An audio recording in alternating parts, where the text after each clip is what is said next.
हूं, मैं नहीं कहता हूं। जब शिवाजी महाराज थे तब सेकुलर शब्द पैदा भी नहीं हुआ था।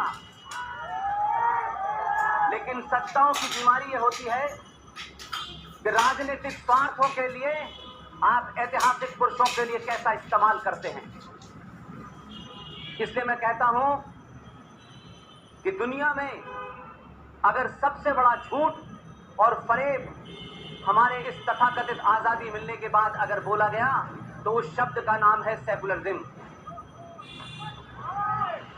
इस सेकुलरिज्म की परिभाषा मुझे बताई गई कि भारत का जो संविधान है उसमें भी ये प्रेरणा शिवाजी जी से आई। मैं ढूंढने की कोशिश कर रहा हूं। मैंने 3-4 साल पहले अपने नौकरी को छोड़ा और ये राजनीतिक लेवल पे सत्ताओं को खुश करने के लिए जो आप जब झूठ बोलते हैं तो आपके निजी स्वार्थ पूरे होते हैं, लेकिन राष्ट्र का स्वार्थ समाप्त हो जाता है। मेरे लिए राष्ट्र बहुत बड़ा है, किसी का निजी स्वार्थ बिल्कुल भी कोई बड़ा नहीं है, वो कोई कितना भी बड़ा हो।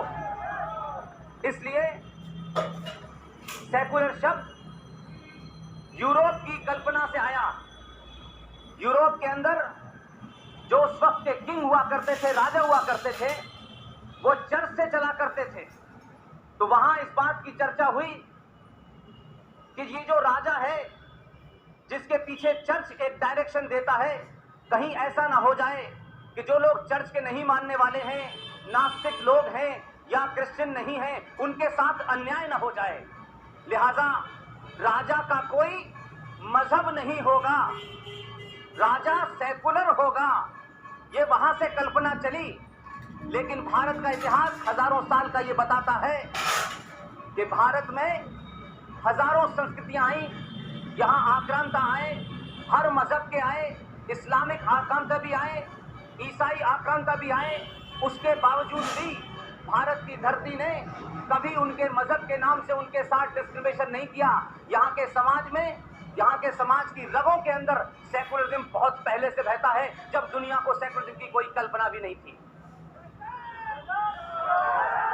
लिहाजा आज इस जयंती पर जो भी युवा यहाँ मौजूद हैं, विश्वविद्यालय में हैं, छात्र हैं, उनकी बड़ी जिम्मेदारी है कि जो झूठ और पाखंड आपके साथ किया गया है, आप सिर्फ इतना ही करें कि छत्रपति शिवाजी महाराज को पढ़ते वक्त ये मान के चलें कि 712 में राजा ताहिर के बाद अगर कोई हिंदू राजा आया था, उसका नाम था छत्रपति महाराज शिवाजी।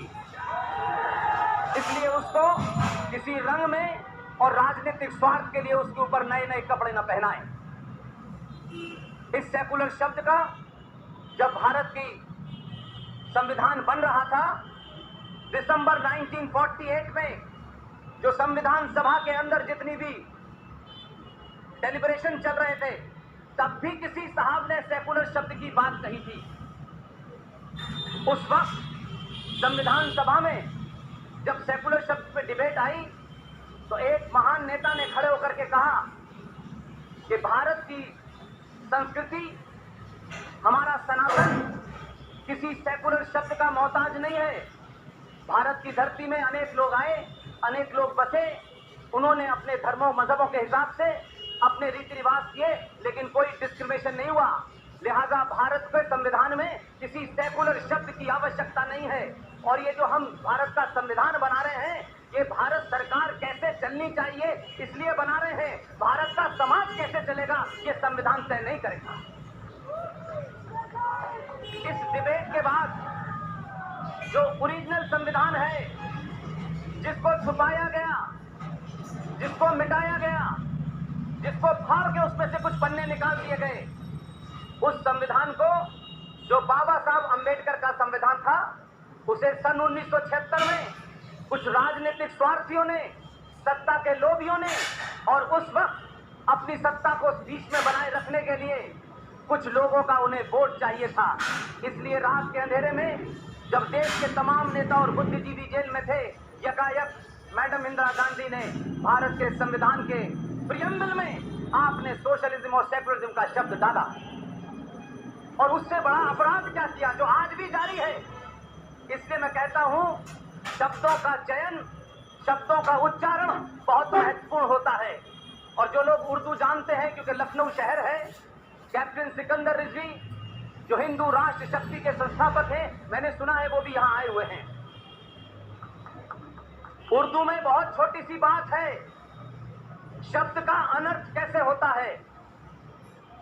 जिन लोगों ने उर्दू पढ़ी है वो इस बात को जानते हैं। अंग्रेजी में जिसे डॉट कहते हैं, उर्दू में उसे नुक्ता कहते हैं।